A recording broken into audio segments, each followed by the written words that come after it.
action.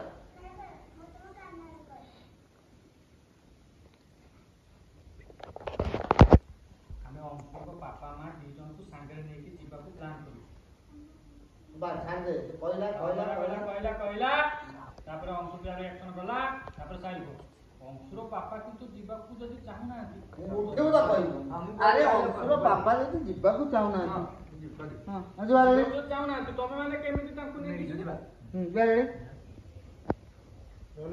Action. ଆରେ ଅଂଶୁର ବାପା ଯଦି ଯିବାକୁ ଚାହୁଁନାହାନ୍ତି ତମେ ମାନେ ତାଙ୍କୁ କେମିତି ନେଇକି ଯିବ? ତମେ ଦି ଜଣ କଣ ପ୍ଲାନ୍ କରିଥିଲ ସେସବୁ ଏବେ ଭୁଲିଯାଅ। ତମେ ଦି ଜଣ କ'ଣ ପ୍ଲାନ୍ କରିଥିଲ ସେସବୁ ଏବେ ଭୁଲିଯାଅ। ଆଉ ତା ଛଡ଼ା ତମେ ମାନେ ଯାହା ବି ଭାବିଛ ତାଠୁ ବେଶୀ ଇମ୍ପୋର୍ଟାଣ୍ଟ ହେଲା parent teacher meeting. Already late ହେଲାଣି। ଚାଲ ଆମେ ମାନେ ଶୀଘ୍ର ଯାଇ ସ୍କୁଲରେ ପହଞ୍ଚିବା। ଚାଲ ଯିବା। ଅମୃତା ଅମୃତା ହଁ ଯାଉଛି। ଦେଖ ଅମୃତା ଆସିଲା ଶୀଘ୍ର ଚାଲି ଆସିଲା ତାପରେ ଅଂଶୁ ଦୌଡୁ ଏ ତ ଦେଖିଲି ସେ ଦୌଡ଼ିବ ବୋଲି ଗୋଟେ ଆଗେ ଆଟେମ୍ପ ନେଲା।